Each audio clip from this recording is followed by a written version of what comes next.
Hürmetli sessiyamiz iştirakçıları. Beyin Halk Deputatları Hazarası Tuman Kengeşi 34. sessiyasında 25 nefer deputattan 18 neferi iştirak kılmakta. Quorum yeterli. Sessiyani açış boyunca. Sessiyani açış boyunca kimde kanday teklifler var? Açılsın den deputatlar kol götürüp ovoz berishlerini so'rayman.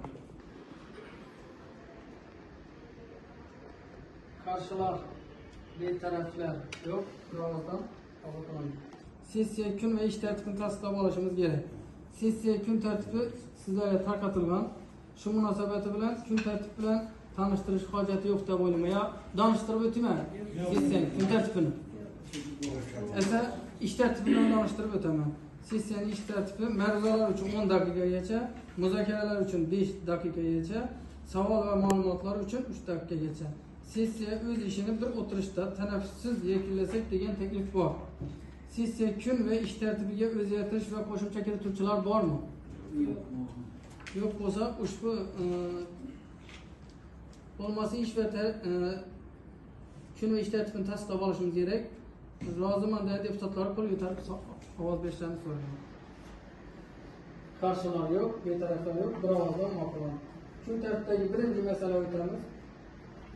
Hazarasi tuman mahalliy byudjetining 2026 birinchi chorak maxsus g'azna hisob varaqlariga haqiqatda qishloq xo'jaligi mo'ljallangan yer uchastkalariga bo'lgan ijara huquqi elektron onlayn auksion savdolari orqali sotishdan tushgan tushumlar hisobidan mablag' ajratish to'g'risida axborot beruvchi Hazarasi tuman iqtisodiyot va moliya bo'limi boshlig'i birinchi o'rinbosari Sherzodbek Xo'janiyazov. Qishloq xo'jaligiga mo'ljallangan yer uchastkalariga bo'lgan ijara huquqini elektron onlayn auksion savdolari orqali sotishdan tushgan tushumlar hisobidan mablag' ajratish to'g'risida Muhtaram Prezidentimizning 2025 yil 14 maydagi PK 172 sonli qaroriga asosan Hazarasi tuman suv yetkazib davlat muassasasiga 16.652.260 so'm mablag' dizel yoqilg'isini sotib olish uchun ajratish ko'zda tutilgan. Deputatlar hozir Sherzod aka birinchi masalani ham kun tartibidagi, ikkinchi masalani ham,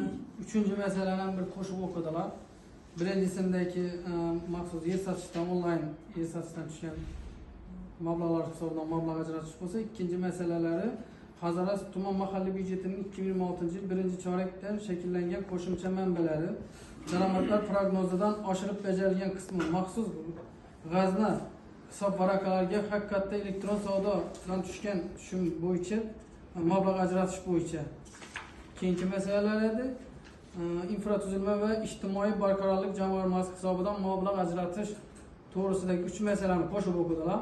Deputatlar kimda qanday savollar bor? Marhamat ustoz. O'zbek Xo'jayinovich haqiqatan ajratilgan mablag'lari aytib taqsimlab berdingiz. Biz hozir deputatlar buni ma'qullab ijroga yuborsak, sizlarda shuni bergan pullaringizni ijro qiladigan nazorat etish tartibini mexanizmi qanday? Oziq ovqat mahsuloti tarqatildi. Bu 535.188 so'm pul mablag'i. Birinchi davlatda buni eng asosiy ishchi guruhlar tuzilib, bugun 46 milliarddan bo'ladigan bo'lsa, mehnatlarning hammasini yetib borishini har bir xodim ajratib turib, borib haqiqiy egasini borishi ta'minlanadi.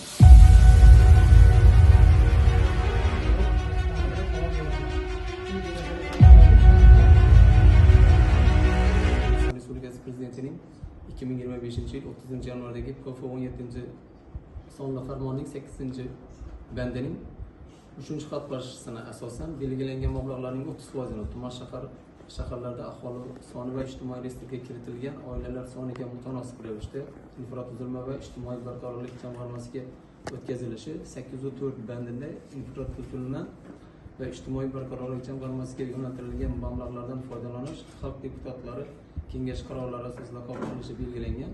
Endi bu mablag'lar ajratayapmiz. Buni ijtimoiy xodimlar necha nazorat qiladi buni? Shu Mahallalardagi.